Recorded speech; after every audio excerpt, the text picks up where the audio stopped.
I'm Rebecca, 34 years old, and 6 months ago I walked into a bank in downtown Seattle, holding a key I'd found taped inside an old piano bench. What I discovered in that safety deposit box, over 200 pages of contracts, letters, and recordings, didn't just change my understanding of my family, it rewrote my entire childhood. Inside was a handwritten note from my grandmother, Eleanor, who'd passed away 9 years earlier. It read, "Becca, the music never stopped. I just learned to play a different song. The truth has been waiting in Vault 712. Play it loud." What I found in that vault, hundreds of original compositions, copyright registrations, and evidence of theft that spanned 4 decades, shattered everything I'd been told about my father, my aunt, and the woman everyone said was too fragile to handle the real world. Before I continue, if you're feeling this story, please like and subscribe, but only if it genuinely moves you, and leave a comment telling me, what's one dream someone told you wasn't realistic? Now, let me take you back 9 years to the day of my grandmother Eleanor's memorial service, where the cracks first started to show. The memorial was held at the Paramount Theater, the grand old venue downtown where Eleanor had performed as a young pianist back in the 1970s. My father, Richard Morrison, had rented the space, insisted on making it a celebration befitting someone of her contribution to the family legacy, as he put it. The theater sat 1,400 people, and maybe 200 showed up. Most of them were my father's business associates from Morrison Entertainment Group, the music publishing company he'd built into a $90 million empire. They didn't know Eleanor. Not really. They knew Richard. My father stood on that historic stage, beneath lights that had once illuminated my grandmother during her brief, brilliant concert career, and he delivered a eulogy that made my skin crawl. Eleanor Morrison, he said, voice steady and rehearsed, was a woman of tremendous talent, cut short by personal struggles. She was a gifted pianist, yes, but she lacked the discipline, the business acumen, the fortitude to sustain a professional career. Instead, she found her purpose teaching neighborhood children, bringing music to young lives in her own quiet way. She was content with that, and we should honor the peace she found in a simpler path. I sat in the 5th row between my younger brother Danny and my Aunt Patricia, Richard's older sister, listening to him rewrite who she'd been. Grandma Eleanor wasn't fragile. She wasn't simple.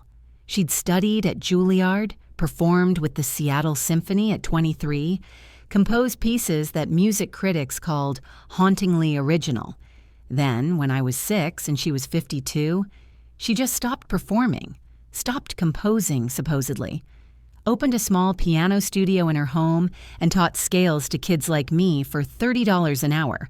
Your grandmother had a breakdown, my mother explained once, when I asked why Eleanor never talked about her performing days. She couldn't handle the pressure. Teaching was better for her mental health. Nobody ever gave me details, just vague references to Eleanor's fragility, her anxiety, her inability to cope with the demands of a real career in music. And I believed them, because I was 6, and then 8, and then 12, and children believe what they're told by the adults who are supposed to protect them. But here's what I kept thinking about, sitting in that theater seat, pretending to grieve appropriately. Eleanor used to let me sit under her piano while she practiced, back before she stopped. I'd lie on the carpet beneath the Steinway, feeling the vibrations through the floorboards, watching her feet work the pedals. She played like she was telling secrets, each note deliberate, weighted with meaning.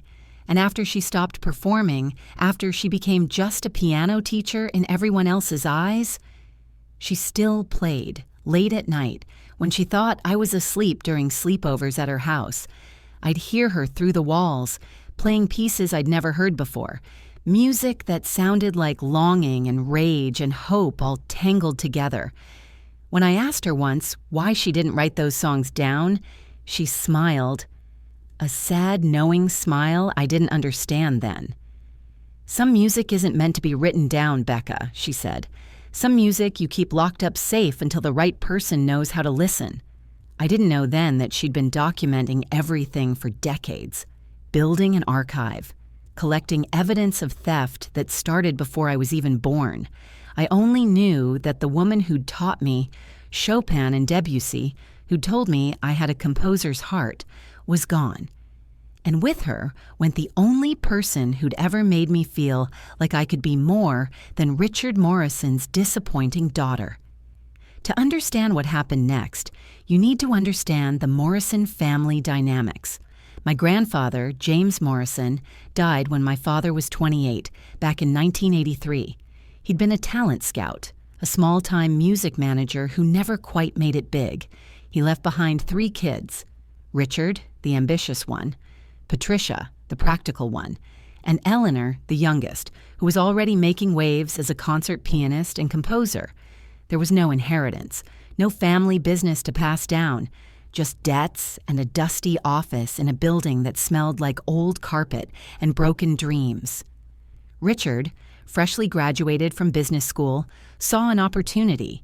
He convinced Eleanor to let him manage her career, told her that with his business training and her talent, they could build something real, something lasting, and for 5 years, they did. Eleanor performed, composed, recorded. Richard negotiated contracts, handled bookings, managed the money. By 1988, Eleanor Morrison was becoming a name in contemporary classical music. Her compositions were being licensed for films, television, commercials. She was on the verge of real, sustained success. Then, in the spring of 1990, she abruptly retired. No farewell concert, no public explanation. She just stopped. Within 6 months, she'd sold Richard the rights to her entire catalog of compositions for $75,000. Every piece she'd ever written, every recording, every future royalty, all of it signed over to her brother for a fraction of what it would eventually be worth. Richard used those compositions to launch Morrison Entertainment Group. He licensed Eleanor's work to advertising agencies, film studios, streaming platforms. He hired other composers to create variations on her original themes. Within 10 years, that company was worth $40 million. Within 20, $90 million, all built on the foundation of Eleanor Morrison's music. And Eleanor? She taught piano to kids in her living room, charged $30 an hour, later raised to $45, lived in the same small house she'd bought in 1985, drove a Honda Civic with 190,000 miles on it, never complained, according to everyone, never asked for anything, just seemed content with her quiet life. I grew up watching this dynamic play out. Family dinners at my parents' waterfront home, where my father would talk about his latest deals while Eleanor sat quietly, smiling, asking about my piano lessons. Richard always made a show of being generous to her, picking up the check, sending her clients for lessons, paying for repairs on her ancient piano. "See how I take care of my sister?" he'd say to anyone who'd listen.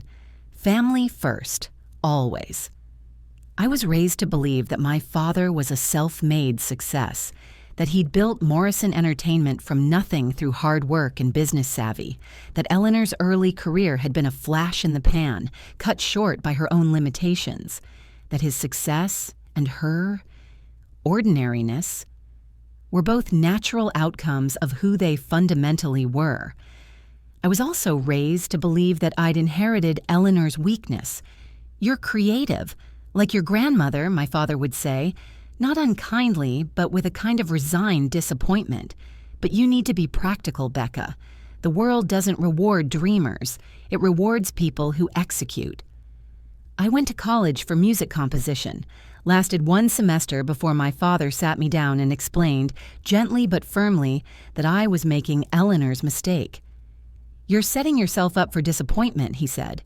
"You don't have what it takes to make it in this industry. I've seen it before. I saw it with Eleanor.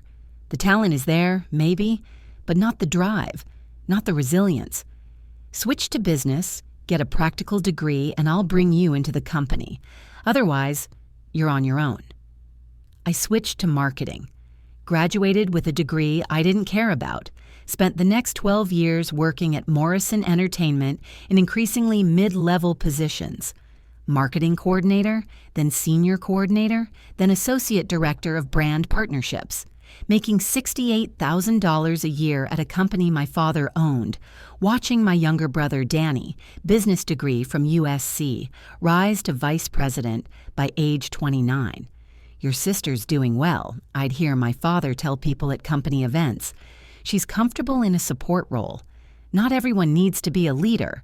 Some people are better at helping others succeed. And I believed him.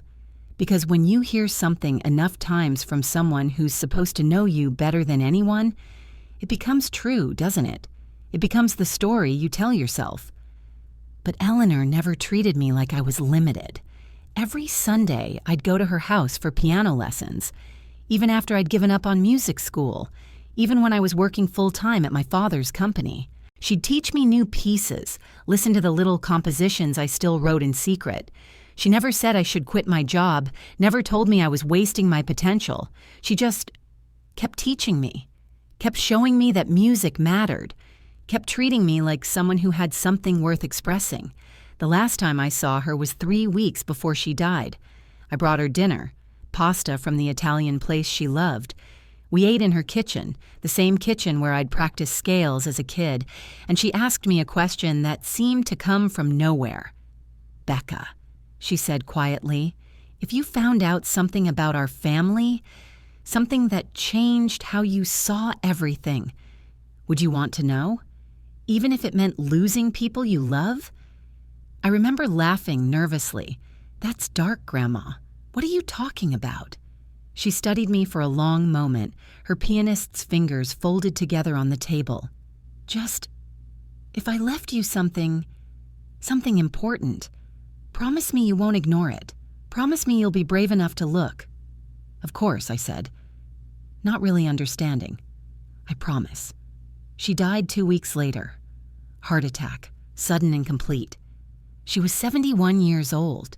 That was 9 years ago, and for 9 years, I carried on with my small life, working at my father's company, dating people I didn't love, living in an apartment I couldn't really afford, telling myself I was fine, content, that I'd made the right choices, that creative dreams were for people braver than me. Then, 6 months ago, I inherited Eleanor's house. My father wanted to sell it immediately, split the proceeds between him, Patricia, and me. But I asked if I could go through her things first. One last walk through the space where I'd learned to love music. He agreed, probably relieved he didn't have to do it himself. I spent a Saturday alone in that house, sorting through sheet music and old piano books, boxing up her modest possessions. The piano was still there, the Steinway she'd owned since 1984. I sat down to play. And the bench felt uneven. One side higher than the other, just slightly. I opened it. Inside were old metronomes, pencils, spare strings, and taped to the underside of the lid, a small brass key with a tag attached. Vault 712, Seattle First National, the tag read in Eleanor's handwriting, "What you promised to be brave enough to see." My hands shook as I peeled the tape away. I sat there on that piano bench for 20 minutes just holding that key, knowing that whatever was in that vault, Eleanor had hidden it for a reason, had waited until after her death to let me find it, had trusted that when the moment came, I'd be strong enough to handle the truth. The bank was downtown, a 10-minute drive from Eleanor's house. I went on Monday morning, called in sick to work for the first time in 3 years. The vault attendant, a woman in her 50s named Marcia, checked my ID against the account records. "You're listed as the secondary key holder," she said, surprising me. "Your grandmother added you in 2014, 11 years ago, right after you started working at Morrison Entertainment." She led me to a small private room and brought out a metal box. Not large, maybe the size of a briefcase. I sat alone with it for a minute before I could bring myself to open it. Inside, my entire understanding of my family, my childhood, my own identity, just shattered. There were contracts, original agreements between Eleanor and Richard from 1985 when he first became her manager. There were financial statements showing how much her compositions had earned and how little she'd been paid. There were letters, emails, recordings of phone conversations, and there was a USB drive with a video file labeled, "For Becca, when she's ready." I took everything home, spent the next 2 weeks going through it page by page, document by document, and here's what I learned. Here's the truth that Eleanor had been collecting, documenting, saving for the right moment. In 1990, Richard had come to Eleanor with a proposal. He'd been managing her career for 5 years at that point, and he told her he'd discovered financial irregularities, told her that her accountant had been embezzling, told her that she was actually deep in debt, nearly bankrupt, that if she didn't act quickly, she'd lose everything. He offered her a solution.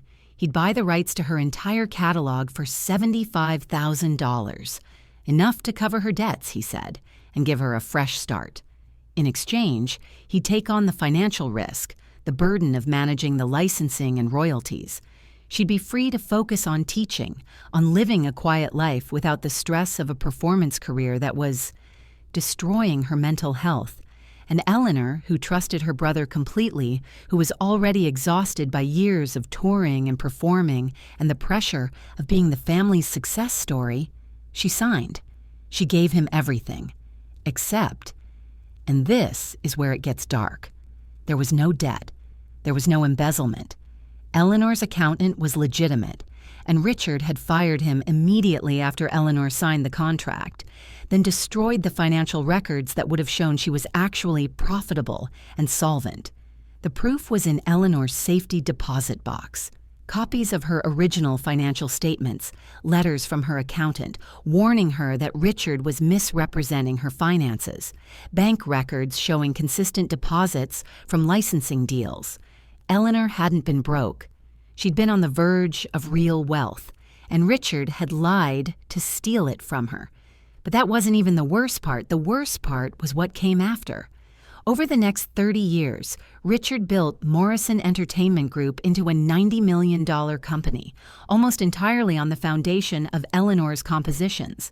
He licensed them to car commercials, pharmaceutical ads, streaming services. He hired other composers to create variations and arrangements of her original themes. He built an empire on her work, and he never paid her another cent. The original contract gave him full ownership in perpetuity. Eleanor was entitled to nothing. I found emails between Richard and his lawyers dated from 2008 when Eleanor had briefly tried to renegotiate. She'd approached him quietly, not asking for ownership back, just requesting a small royalty percentage, 5% of licensing fees as a gesture of fairness. His response was CC'd to his legal team. Eleanor is becoming a problem, it read. She's threatening to make claims that could damage the company's valuation. I need options for keeping her quiet without setting a precedent. We can't have her thinking she has any leverage here. The lawyer's response was clinical. The contract is ironclad. She has no legal claim to future royalties. However, if she were to go public with claims of duress or fraud, it could create PR complications. I'd recommend a one-time payment, framed as a gift, not an admission of obligation. $50,000 with a signed NDA. That's exactly what Richard did. I found the NDA in the box. Eleanor had signed it in exchange for $50,000, money she used to repair her roof and replace her failing furnace. The agreement prohibited her from ever discussing the original contract or making any public claims about the origin of Richard's catalog, and for 15 more years. She stayed quiet, kept teaching piano, kept living her small life, kept being the example my father pointed to when he wanted to explain why some people succeed and others don't. But she didn't stop documenting every licensing deal Richard made that used her compositions. She tracked it. Every financial disclosure Morrison Entertainment Group filed, she saved it. Every interview where my father claimed to have built the company through his own business acumen and original content acquisition, she recorded it. She built a case that was overwhelming in its detail, and she waited. The video message on the USB drive was dated 3 weeks before she died. The same day, she'd asked me if I'd want to know the truth, even if it cost me everything. She was sitting in her music room, the same room where she'd taught me piano for 20 years. And she looked tired, not sick, just bone-deep weary. "Becca," she said to the camera, "if you're watching this, it means I'm gone. And you found the key. I'm sorry I didn't tell you while I was alive. I wanted to. God, I wanted to. But I needed you to be strong enough first. I needed you to have enough distance from Richard's influence to see clearly. Your father didn't just steal my music, sweetheart. He stole my story. He took the work I'd poured my heart into, and he built an empire on it. Then he told everyone I was too fragile to succeed, too weak to handle a real career. He made my theft look like his generosity, and he used it to define who you could be. I watched you grow up believing you weren't strong enough for a creative career," she continued, her voice cracking. "I watched you give up on composition because Richard convinced you that you'd inherited my supposed weakness. And I couldn't tell you the truth without breaking the NDA, without risking the only financial security I had left. So I documented everything instead, and I waited until I knew you were ready. This isn't about money, Becca. This is about reclaiming your story. This is about understanding that the limitations you've been taught to accept, they were never real. They were just a narrative designed to keep you small, to keep you grateful for whatever scraps you were given. You're not fragile. You're not limited. You're not less than Danny, less than Richard, less than anyone. You're a Morrison, the real kind of Morrison, the kind who creates instead of stealing. And I need you to know that. I need you to see the proof, so you can decide who you want to be without Richard's voice in your head telling you who you are." The video ended with her looking directly into the camera. "Be brave, Becca. Play it loud." I sat on my couch in my too expensive apartment, watching that video for the third time, and I made a decision. I called a lawyer the next day, not just any lawyer. I called Catherine Reeves, the attorney who'd made a name representing artists in intellectual property disputes. I'd read about her in the Seattle Times, how she'd won a landmark case against a record label that had stolen royalties from session musicians. I walked into her office with 2 boxes of documents, and I told her everything.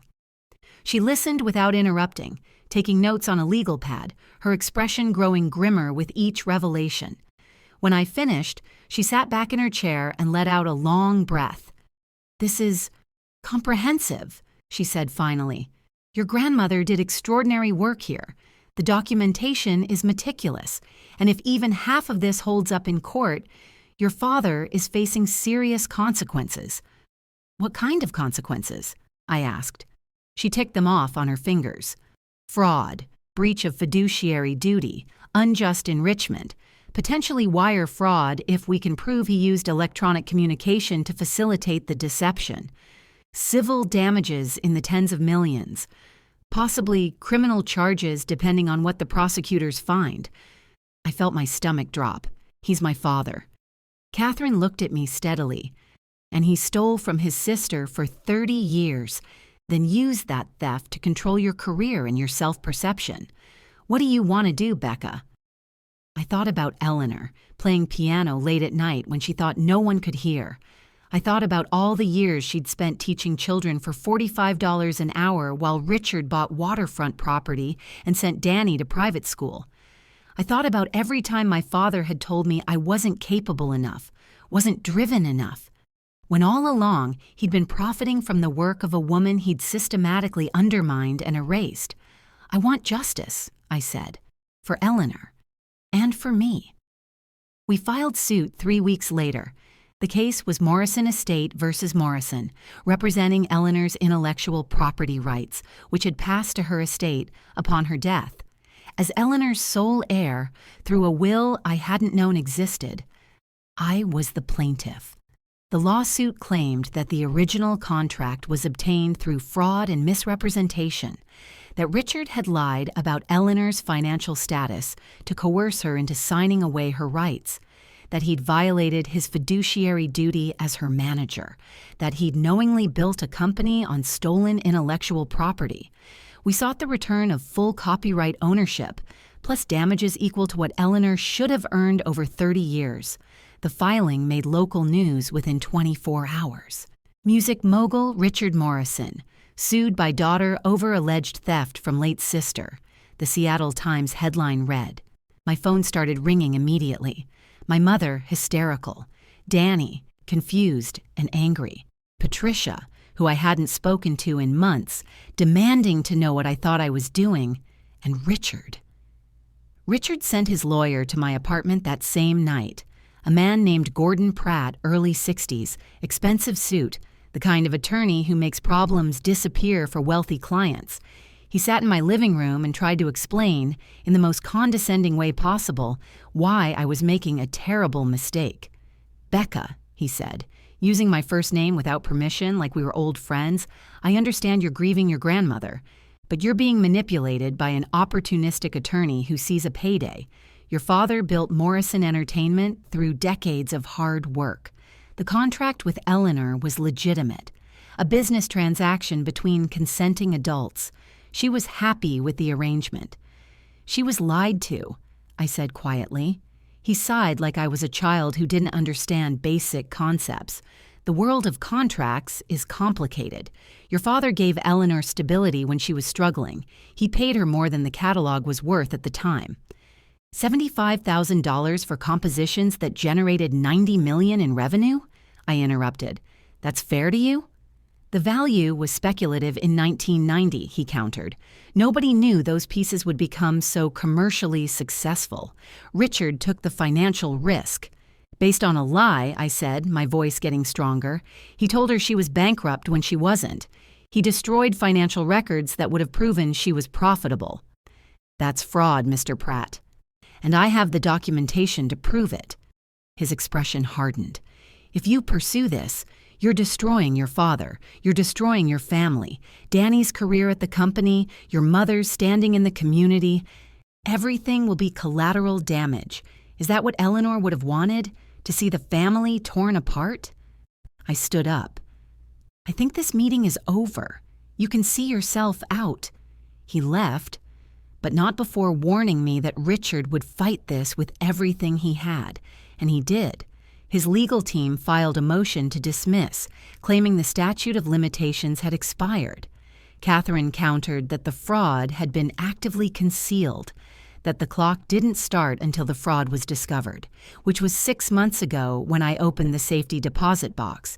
The judge denied the dismissal. Richard's lawyers then filed for summary judgment, arguing that the original contract was valid regardless of how it was obtained. Catherine produced Eleanor's documentation. The financial records Richard had destroyed, the letters from her accountant, the emails discussing how to keep her quiet. The judge denied summary judgment and set a trial date. Then the real war began. My father went to the media, framed the whole thing as a greedy daughter trying to steal from the empire he'd built. He gave interviews about how I'd always been jealous of Danny's success, how Eleanor's death had made me unstable, how I'd been manipulated by a predatory lawyer. He painted himself as the victim, a self-made man being attacked by his own child. My mother stopped speaking to me completely, sent me one text that said, "You're killing your father. I hope you can live with yourself." Danny called me a traitor at a family friend's funeral, loud enough for everyone to hear. Patricia sent me a long email about loyalty and how I was betraying everything the Morrison family stood for. And I felt like I was drowning, because they were right about one thing. This was destroying the family. Every relationship I'd ever had with them was burning to ash, and some days, usually around 3 in the morning when I couldn't sleep, I wondered if Eleanor had been wrong, if some truths weren't worth the cost. But then I'd read through the documents again. I'd watch that video message. I'd remember every time my father had made me feel small, incapable, less than. Every time he'd pointed to Eleanor as an example of what happens when talent isn't paired with strength. Every time he'd told me I should be grateful for my mid-level position in his company. and I'd remember that I wasn't destroying the family. I was just revealing what it had always been. A man who'd stolen from his sister and spent 30 years profiting from her silence. A brother who'd learned that success meant taking what you wanted regardless of who you hurt. A mother who'd choose complicity over truth. A family built on lies and theft and the systematic crushing of anyone who threatened the narrative. The trial started in March, the 8th of March to be exact. The first day, I wore Eleanor's pearl necklace, the one she'd worn in her final concert at the Paramount in 1989. Catherine noticed, gave me a small nod of approval. Armor, she'd told me. Wear something that reminds you why you're fighting. The courtroom was intimidating. High ceilings, dark wood paneling, the kind of space designed to make you feel small. Richard's legal team took up an entire table. 4 lawyers in matching navy suits, 3 paralegals shuffling documents, all of them radiating expensive confidence. Catherine sat next to me with one associate, a young woman named Jennifer who'd clerked for a federal judge and knew intellectual property law inside and out. The jury was 12 people who'd never heard of the Morrison family before this trial. That was intentional. Catherine had worked hard during selection to find people without connections to the music industry, people who wouldn't be swayed by my father's reputation. 6 women, 6 men ranging in age from 24 to 68. They looked at me curiously during opening statements, trying to figure out what kind of person sues their own father. Catherine's opening statement was devastating in its simplicity. This case, she told the jury, is about a man who saw an opportunity to steal from his sister and took it. It's about lies told to a trusting woman. It's about 30 years of profit built on fraud. And it's about a daughter who finally discovered the truth and had the courage to demand justice. Richard's lead attorney, a man named Gerald Hutchins, who'd made a career defending white-collar criminals, painted a different picture. This case, he said smoothly, is about a troubled woman with mental health issues who made a business decision she later regretted, and a vindictive niece who's using her grandmother's death to extract money from a successful family business. The contract was legal, the relationship was consensual, and Mr. Morrison has been paying for his sister's comfort for over 30 years out of the goodness of his heart. The first week was all about establishing the timeline. Catherine walked the jury through Eleanor's early career, her time at Juilliard, her performances with the Seattle Symphony, her growing reputation as a composer. We showed them concert programs, newspaper reviews, recordings of her playing. We wanted them to see Eleanor as she was before Richard got involved. Talented, successful, on the rise. Then we showed them the contracts. The original management agreement from 1985, where Richard became her exclusive agent, the licensing deals he negotiated on her behalf, all perfectly legitimate at first, the steady growth of her income from 1985 to 1989. And then, the cliff. The sudden drop-off in 1990 when she retired.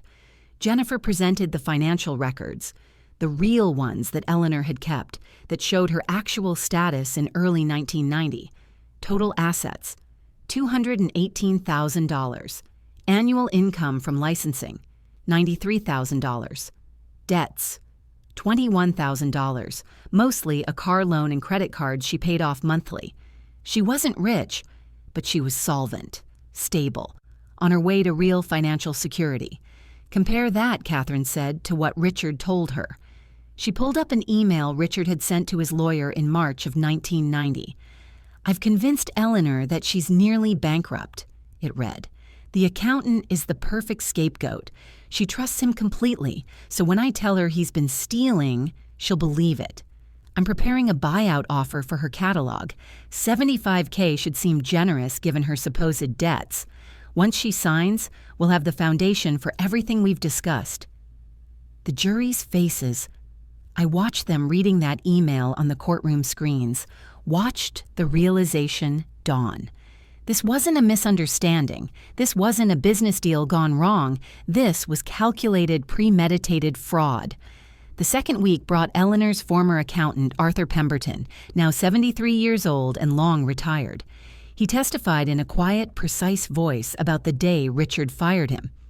"He called me into his office," Arthur said, "and told me that Eleanor was making changes to her financial team, that she wanted to consolidate her accounts under his management.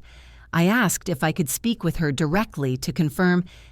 He said she was too emotionally fragile to handle the conversation. When I tried to reach her anyway, my calls went unanswered.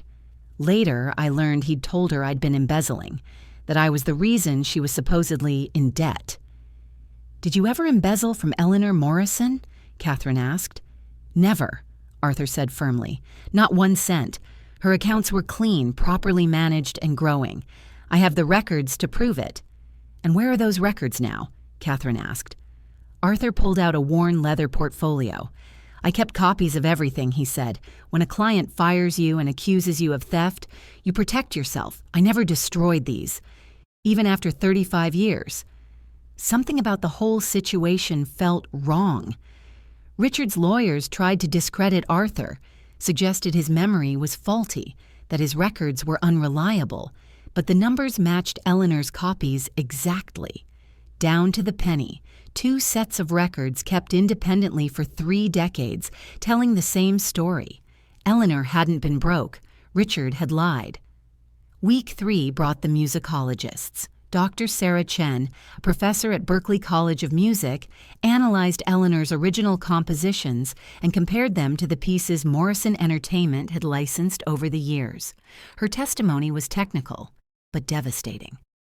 Of the 147 compositions in Morrison Entertainment's catalog, she explained, 109 are either direct recordings of Eleanor Morrison's work or derivatives created by modifying her original pieces.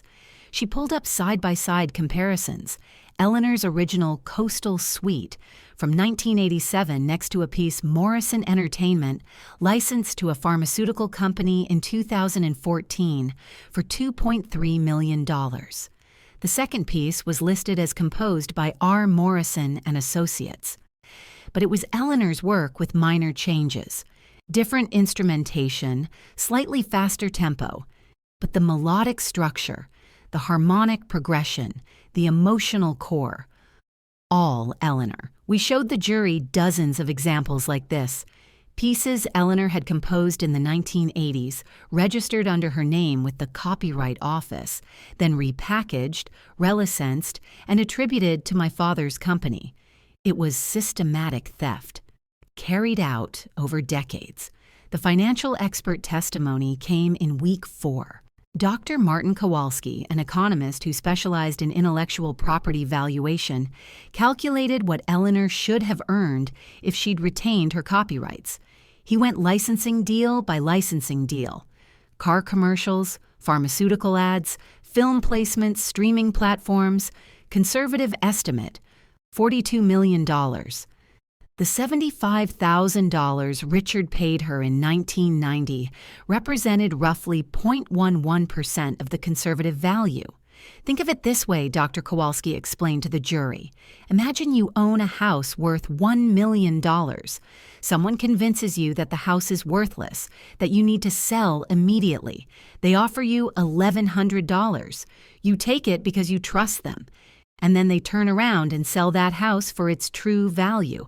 That's not a business transaction. That's theft. Richard's defense tried to argue that the value was speculative in 1990, that nobody could have predicted how successful Eleanor's compositions would become. But Catherine was ready for that. She presented projections from 1989, industry analyses that predicted strong growth in commercial licensing for contemporary classical music, letters from licensing agents asking to represent Eleanor, offers from film studios wanting to option her work. The value wasn't speculative. It was clearly trending upward. Richard knew it. That's why he wanted to steal it. Week 5 was when Richard took the stand. His lawyers had advised against it, but he insisted. It was painful to watch, not because I felt sorry for him, but because I was watching the man I'd feared my entire life reveal himself as smaller than I'd ever imagined. Catherine's cross-examination was surgical. She started gentle, almost conversational. "Mr. Morrison, when did you first begin managing your sister's career?" 1985, Richard answered confidently. "I'd just finished my MBA. Eleanor was starting to get serious attention. She needed professional representation. And in those first 5 years, how would you characterize your working relationship?" "Excellent," he said. "We were a great team. I handled the business side. She handled the creative side. It worked well for both of us." During those first 5 years, how much did Eleanor's annual income grow? "Substantially," Richard admitted. "From around $20,000 a year to nearly $93,000 by 1989. So her career was thriving under your management?" "Yes, I'd say so." Catherine let that sit for a moment. "Then, in early 1990, you told Eleanor that she was nearly bankrupt. Is that correct?" Richard shifted in his seat. "There were concerns about her financial situation." "What concerns specifically?" Catherine asked. According to her accountant's records and her own bank statements, she had over $200,000 in assets and minimal debt. What made you believe she was bankrupt? The accountant, "I had reason to believe he was mismanaging her funds." "What reason?" Catherine pressed. "Can you provide any evidence that Arthur Pemberton was embezzling or mismanaging Eleanor's accounts?" I had suspicions based on—" "Yes or no, Mr. Morrison? Do you have any evidence of wrongdoing by Arthur Pemberton?" "No," Richard finally admitted. "But I believed at the time. You believed, or you lied." Catherine's voice sharpened. "Because we have an email from you to your attorney stating, and I quote, 'I've convinced Eleanor that she's nearly bankrupt.' Not, 'I believe she's bankrupt.' You convinced her of something that wasn't true. I may have overstated the severity of her situation," Richard said, his carefully constructed composure starting to crack. "Overstated?" Catherine repeated. "You told her she was on the verge of financial ruin when she actually had hundreds of thousands in assets and a growing income stream. That's not overstatement, Mr. Morrison. That's fraud." "I was trying to protect her," Richard insisted, and for a moment he almost looked sincere. Eleanor was falling apart under the pressure. The touring, the performances, the constant demands for new compositions. She couldn't handle it. She was having panic attacks, anxiety. I could see her mental health deteriorating. I gave her an exit strategy. "An exit strategy that made you $90 million, Catherine said softly, "while Eleanor lived on a piano teacher's salary for 30 years. Tell me, if you were truly concerned about her mental health, why didn't you encourage her to see a therapist, take a break from touring, hire someone to help manage the business stress? Why was the only solution to have her sign over her life's work for a fraction of its value?" Richard had no answer for that.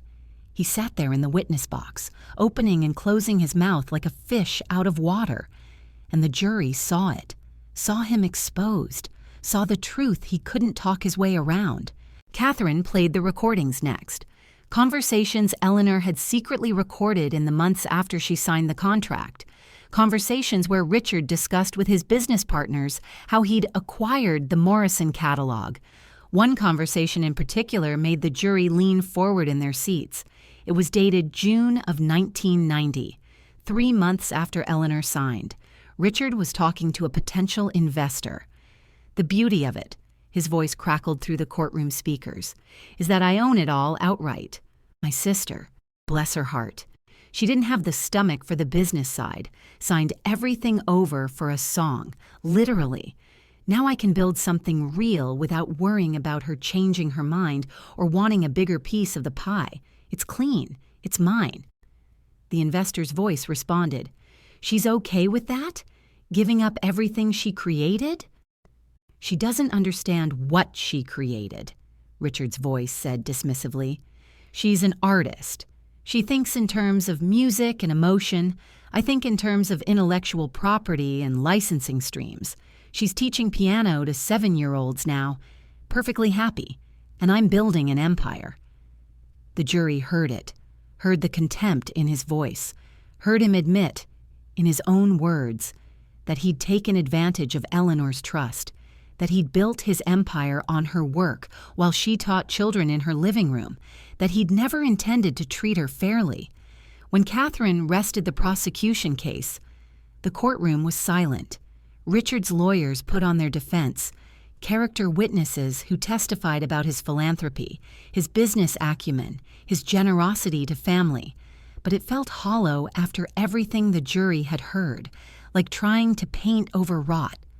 The closing arguments happened on a Friday in late April. Richard's lawyer gave a last-ditch effort, painted Eleanor as mentally unstable, suggested that she'd been happy with the arrangement, argued that the contract was legal even if the circumstances were unfortunate. Business is messy sometimes, he told the jury. Family business is messier, but that doesn't make it criminal. Catherine's closing was simple and devastating. She stood in front of the jury box and spoke directly to them. This case, she said, is not complicated. A man lied to his sister about her financial status. He used that lie to coerce her into signing away her life's work for a tiny fraction of its value. He then spent 30 years profiting from her compositions, making millions, while she lived on poverty-level income. When she tried to renegotiate, tried to ask for a small percentage of what was rightfully hers, he paid her to stay silent and threatened her with legal action. She paused, let it sink in. That's not business. That's not family looking out for family. That's theft, calculated, sustained, systematic theft, and the defendant is asking you to excuse it because... Why? Because he's successful? Because he built a company on stolen work? Because Eleanor is dead and can't defend herself? Catherine looked each juror in the eye. Eleanor Morrison documented everything because she knew this day might come. She kept records, saved emails, recorded conversations, because she knew that someday someone would have to stand up and say this was wrong. That someone is her granddaughter, Rebecca, a woman who's lost her entire family by choosing to tell the truth, who's been vilified in the press, abandoned by her mother, cut off from her brother, all because she refused to let this theft continue. She pointed at me. That takes courage, real courage, and the only way to honor that courage, the only way to honor Eleanor's memory and the 30 years she spent documenting this fraud, is to hold Richard Morrison accountable, to say that no amount of success, no amount of charm, no amount of time can erase the fundamental wrong of what he did. Return a verdict for the plaintiff on all counts, Catherine finished quietly. Give Eleanor Morrison the justice she deserved in life and never received, and give Rebecca the validation that her fight for truth was worth it. The jury took 8 hours to deliberate. They came back with a verdict in favor of the estate on every single count: fraud, breach of fiduciary duty, unjust enrichment. They awarded damages totaling $67 million to be paid from Richard's personal assets and his ownership stake in Morrison Entertainment Group. The judge also ruled that all copyrights for Eleanor's original compositions be returned to her estate, meaning to me, effectively stripping Morrison Entertainment of its most valuable assets. And she referred the case to federal prosecutors for criminal investigation. I sat in that courtroom and watched my father's face as the verdict was read. He looked smaller, older, like the carefully constructed image he'd built over 40 years had just crumbled to dust, and I felt nothing. Not triumph, not vindication, not even satisfaction, just a bone-deep exhaustion. And something else, a kind of quiet clarity, like I'd been walking through fog my entire life and it had finally lifted. My mother left the courtroom without looking at me. She moved quickly, her hand gripping Danny's arm, but I saw her face for just a second. Not anger, not even disappointment, just blankness. Like she'd decided I simply didn't exist anymore. It was easier that way. Easier than confronting what Richard had done, what she'd enabled by staying silent all those years. Danny followed her, his face red with rage.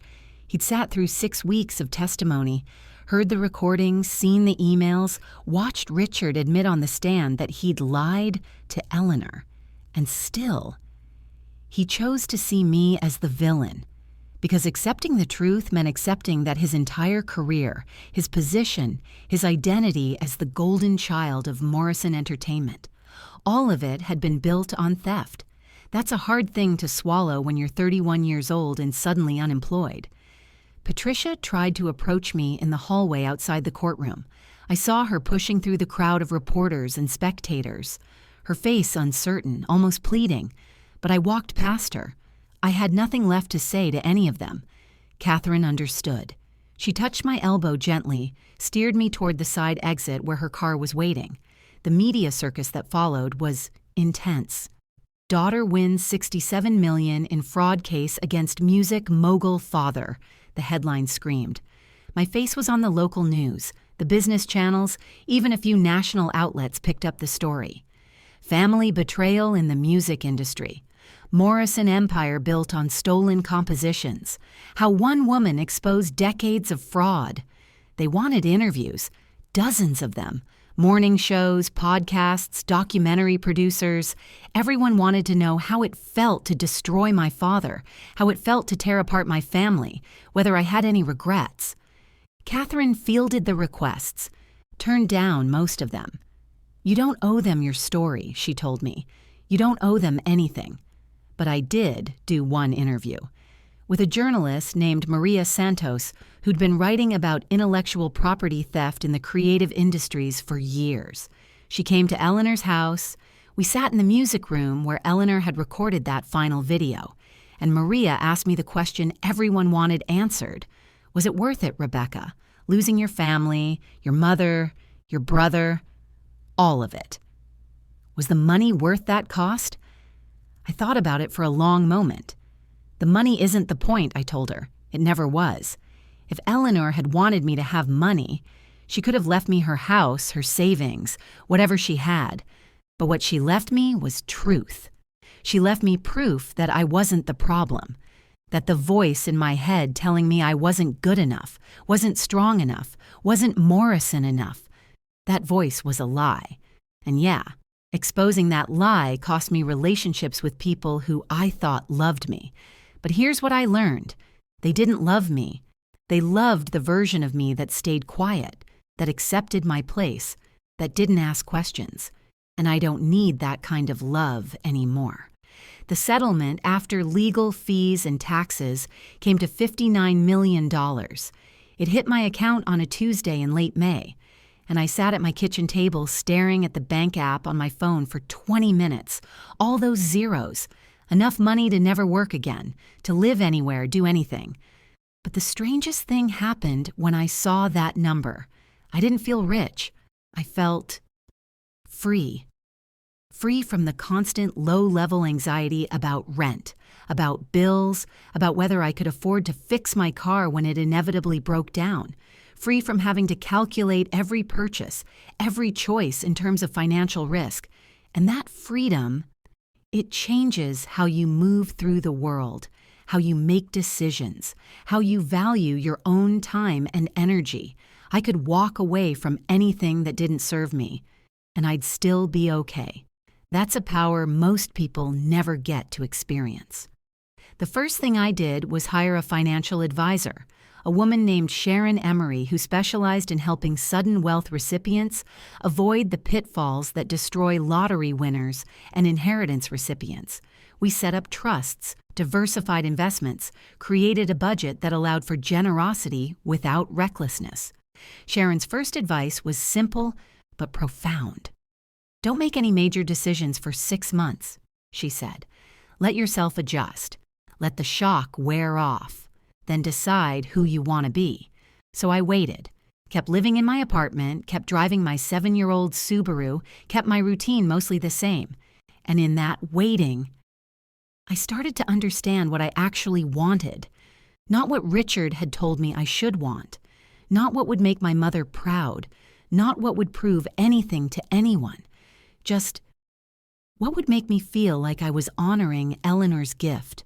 The criminal trial moved forward even as I was adjusting to my new reality.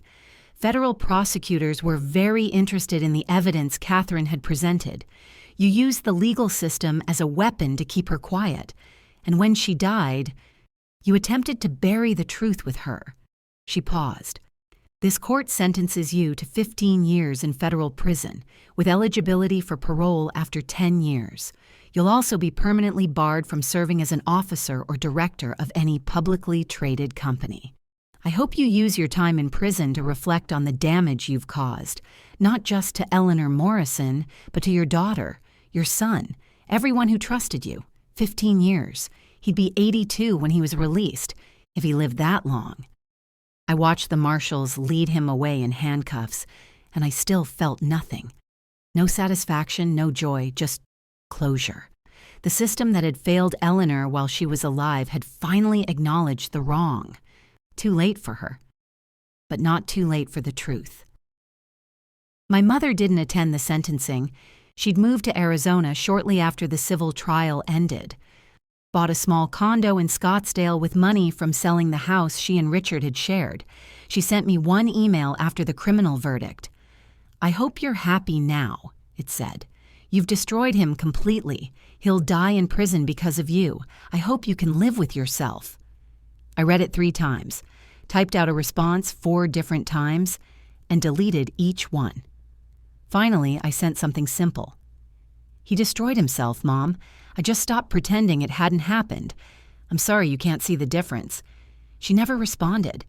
3 months later, I heard through Patricia that she'd blocked my number, told people I was dead to her, and honestly, I was okay with that.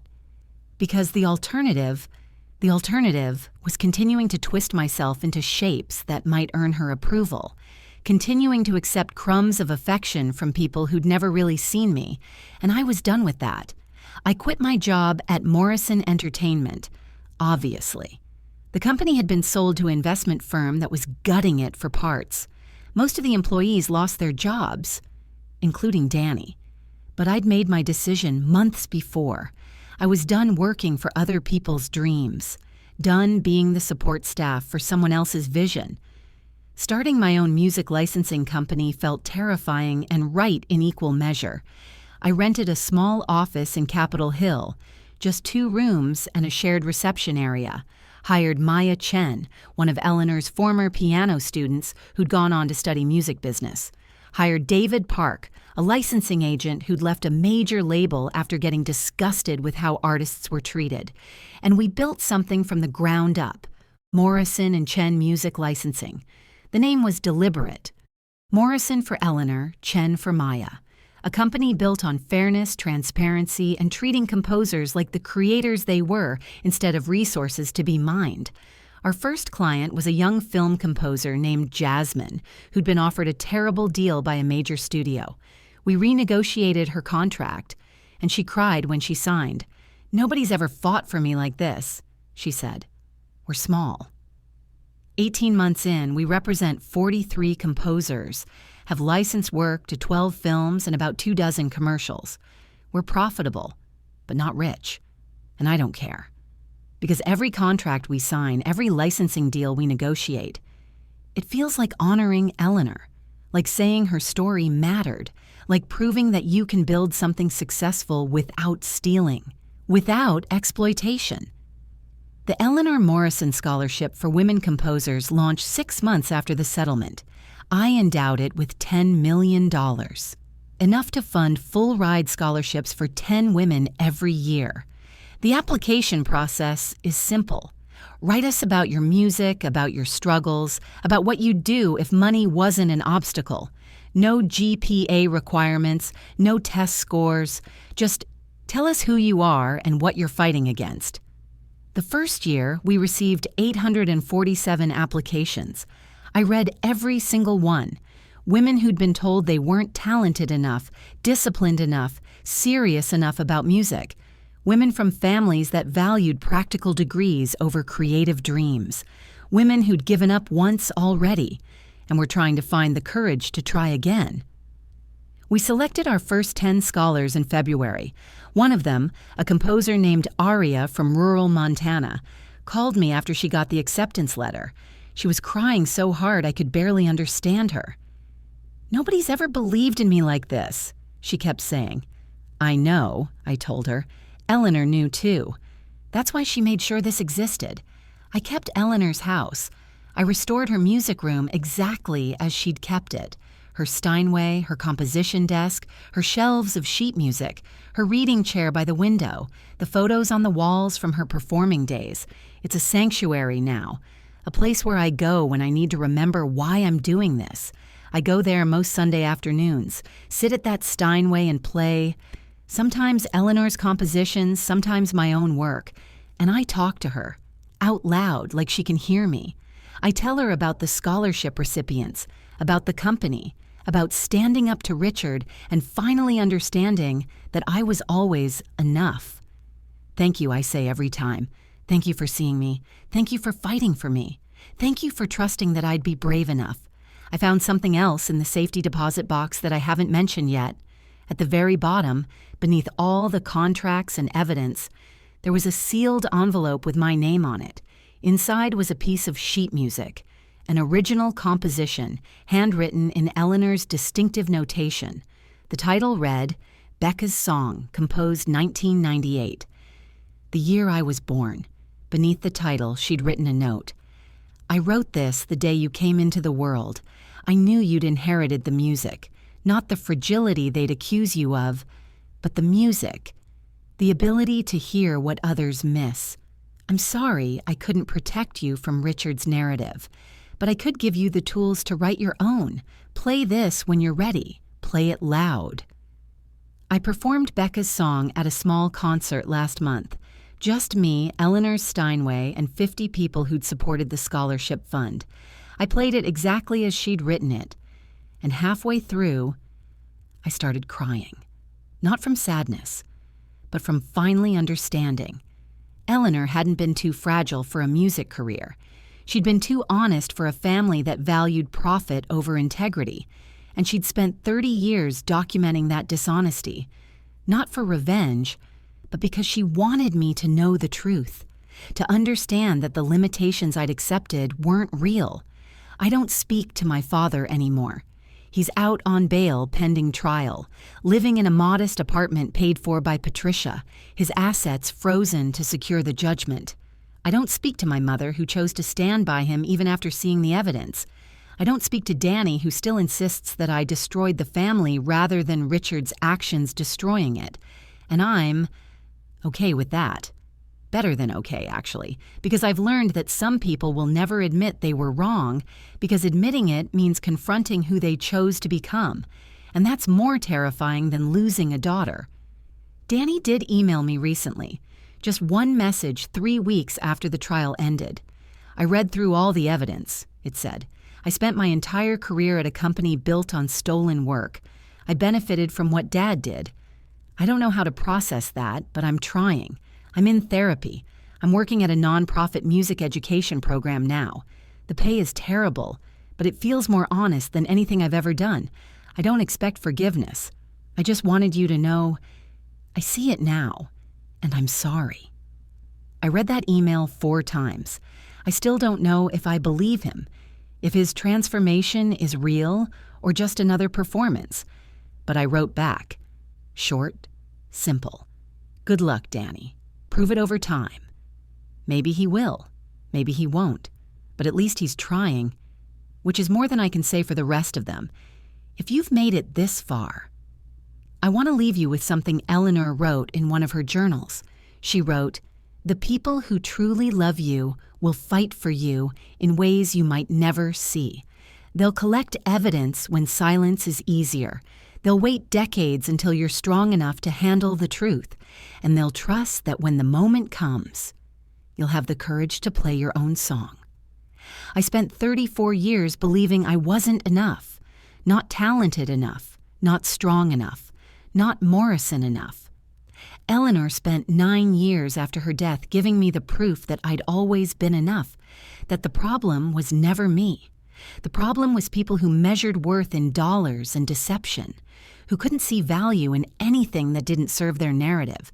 She gave me the truth. She gave me proof that I'd always been seen, always been valued, always mattered to the one person whose opinion actually counted, and she trusted me to be brave enough to use that truth, even when it cost me everything I thought I wanted.